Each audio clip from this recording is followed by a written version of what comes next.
What's up mga bro? Ako na naman, syempre, at hindi ito magbabago. At dito may nakita nga ako nagja-jogging at ang ganda nga ng panahon dito. Kaya bigla inisip ko magja-jogging na din tayo.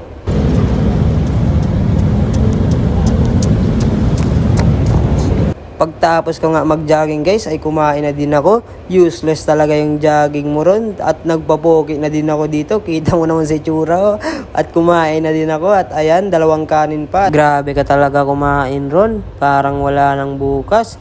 Useless talaga mga pagja-jogging mo. Sana hindi ka na lang nag-jogging. Lumamon ka na lang. At dito, pauwi na nga sana ako guys. May nakita akong pusa dito guys. At dito, nagpalambing siya sa akin guys. Kaya nilambing ko na din.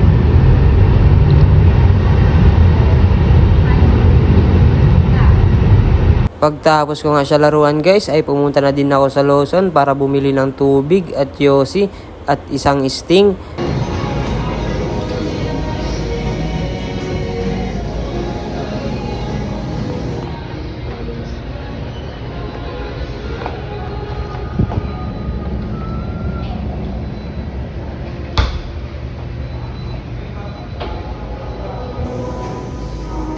Kaso nga lang, walang yosi dun guys na Marlboro Red at Gcash lang kasi binabayaran ko. Ayaw ko kasi pag cash, madali maubos pera ko. Kaso nga lang guys, di sila tumatanggap ng Gcash. Pagtapos ko nga dito maligo, kinuha ko na naman yung nature chair ko kasi pupunta na naman tayo sa tambayan ko. At pumunta tayo sa kabilang 7-Eleven para magtanong kung may Marlboro dun. At hindi na sana ako magbibili ng Marlboro, vape na lang sana para 1 week kasi pag Marlboro, madali maubos yung pera ko. Kaya dito, pumunta na lang tayo sa 7-Eleven. Kasi hindi sila tumatanggap ng Gcash dun guys. Kaya sa 7-Eleven na lang, mabuti dito meron.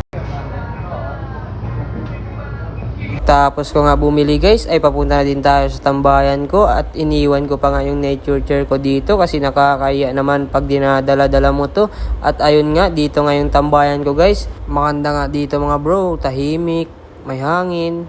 At tigit sa lahat, walang tao. Ha? Ano daw? Tahimik na, wala wang tao. Tanga ka ba? Ay, tinatanga mo sarili mo ron ah. Kaya ngayon, magtambay na tayo.